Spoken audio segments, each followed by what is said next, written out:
Hi, friends. Let's take a deep breath. I just love to start things in that way. Just that little pause, creating spaciousness in the moment, relationship to time, slowing things down, not being in a hurry. Today is Yoga 101, class number 7. And so we're going to wrap up this overview of Ayurveda's causes of dis-ease, looking at ways that we can create more ease in our life by addressing these causes with remedies. So once again, let's go over the causes: misuse of the senses, relationship with time and space, misuse of the intellect, and today, which is an overarching situation, is forgetting our divine nature. And this one's actually overarching because it has everything to do with those other 3 misuses. Let's say that again. Forgetting our divine nature, which means connecting with the divine. And I'd like you to consider what that means to you. What does it mean to connect with the divine? Now, in yoga itself, the ultimate teaching of yoga, and the reason we practice yoga, we practice being in right relationship with others through how we treat ourselves and how we treat others, and taking care of our precious human body through movement that's functional and beneficial, being in relationship with our energy body, letting energy flow freely through us so we can awaken that fountain of youth, which is our main stream of energy, the life force energy. Being able to draw our attention inwards, sense withdrawal, so we're really aware of our inner voice and our inner feelings and very truthful with what's arising in our inner environment. And when we pull our attention inward, our senses inward, then we can focus the mind because we're letting go of distraction.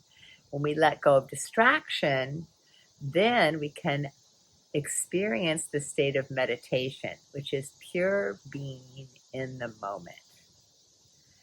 And from that pure beingness, we can experience liberation from suffering.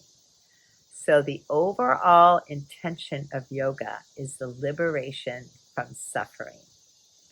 And Ayurveda teaches us what are those causes of suffering. And then when we understand the causes, we can develop practices, which are the remedies to the causes. Okay? So here we go. Let's go through it. Misuse of the senses, relationship to time and space, misuse of the intellect, and today, connecting with the divine or forgetting our true nature. So in the practice of yoga and Ayurveda, our true nature is understood to be a spiritual being having a human experience.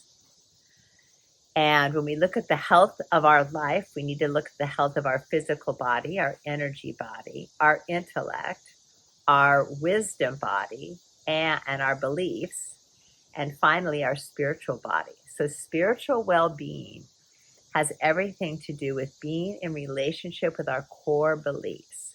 Now, there's not a particular way, there's not a particular path of connecting with the divine. That's where we have individual sovereignty.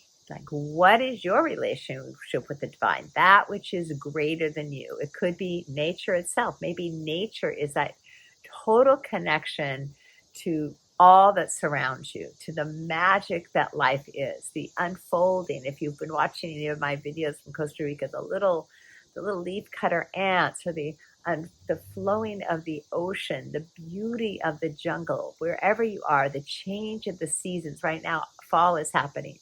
The beauty of the leaves as they go through their shifts. You know, the fall of rain, the nourishment of water, the solidity of ground, the earth, the rich soil upon which we live, the flow of the air and all the oxygen that the plants give us, right? And the transformation of fire. So if you are connected well with nature and that soothes your soul and helps you live in right relationship with all that's around you, that is your spiritual path. That's your divine. You may feel that you have spirit guides that speak to you, that hold you, that guide you. And that's your connection to the divine. It may be understanding the great spirit or God or the goddess or all the relationship with all of the saints and all of the deities and all of the powers that be, that which is not in this life as a human, but being in connection with the unseen realm. Wow, there's a lot of opportunity to connect with the divine. So what's the most important thing is remembering that you are connected. When we don't feel connected, we feel isolated. And that leads to separation, depression, anxiety. And personally, I believe that this is the number one cause of our human suffering, especially in this day and age. With all the technology that is supposedly connecting us to people, like even now I can do this and connect with you and send a little something via the internet. However, if that's our only mode of connection, we are missing something. We are not truly feeling heart-to-heart, human-to-human connection. And I see this, and I know you do too, all the time. Even here, it's been kind of interesting because I don't speak Spanish very well. I can understand it probably 60 to 70% when people are talking, and I can only speak it about 20%. So it really puts a separation between myself and the ticos here, and I feel bad about it. And I do plan on remedying that, getting myself into some more immersion so I can get this language. The more I spend time down here, the more important it is to speak the same language so I can feel connected. But what's also disconnecting us is I'm seeing with the people that I'm hanging with right now is they're very connected to their phones. I mean, we'll sit down at dinner and we're supposedly having a conversation and they go to their phone. And then they just dive into their phone without saying anything. They just disappear into their phone. And they don't even come back to the conversation. And I just find that extremely disheartening. You know, I, for one, would be happy to see technology disappear a little bit, but that's not going to happen, right? So, but how are we going to resolve that? We need to resolve it by taking the steps for ourselves to connect with others. So reaching out, connecting with others, and having those deeper conversations about beliefs. Because in order to feel connected with the divine, it's also what I find really important to be in a relationship with others that are sharing similar beliefs. That's going to strengthen our practice of connecting. So being with others that love to be in nature, being with others that love to be in a circle of prayer, ritual, ceremony, celebration, whatever it is that really speaks to you, to your heart, to your soul, that brings you that connection to divine wisdom. That, my dear friends, is really the overall arcing reason that yoga is alive today, because this is what humans need more than anything. Asana is great, but without coming into spiritual well-being, the asana is going to fall flat. We need to have that meaningful relationship from the inside out.